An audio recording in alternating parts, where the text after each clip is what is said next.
నమస్తే friends, welcome back to Blossom channel. ఈరోజు egg టమాటా కూర అండి. ఈ ఎగ్గు టమాటా రైస్కి బాగుంటుంది, చపాతీకి కూడా మనము వేసుకోవచ్చండి. పిల్లలు ఇలా చేస్తే బాగా ఇష్టపడతారు. ఎగ్స్ మనకి ఎన్ని కావాలో అవన్నీ ఉడకపెట్టుకోవాలండి. ఉడకబెట్టుకుని పొట్టు తీసి ఒలిచి ఇలా కట్ చేసుకుని పెట్టుకోవాలి.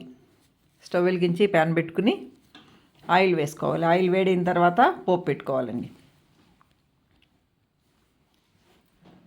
మినప్పప్పు, పచ్చిశనగపప్పు, జీలకర్ర, ఆవాలు ఇవన్నీ బాగా వేగిన తర్వాత కట్ చేసి పెట్టుకున్న ఉల్లిపాయ ముక్కలు.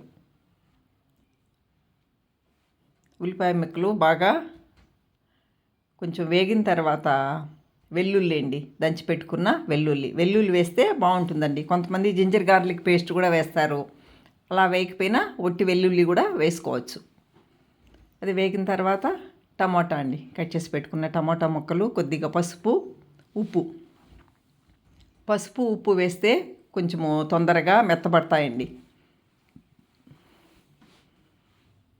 ఇలా కలిపి కాసేపు మూత పెట్టి ఉంచామనుకోండి, దానిలో నుంచి వాటర్ వస్తుందండి. నీళ్ళు వేయాల్సిన అవసరం కూడా లేదు. లూజ్గా కావాలంటే మనము నీళ్ళు వేసుకోవాలి. కొంచెం గట్టిగా కావాలంటే ఇలా మూత పెట్టి ఉంచినామంటే బాగా ఉడుకుతుందండి. తగినంత కారము, ధనియాల పొడి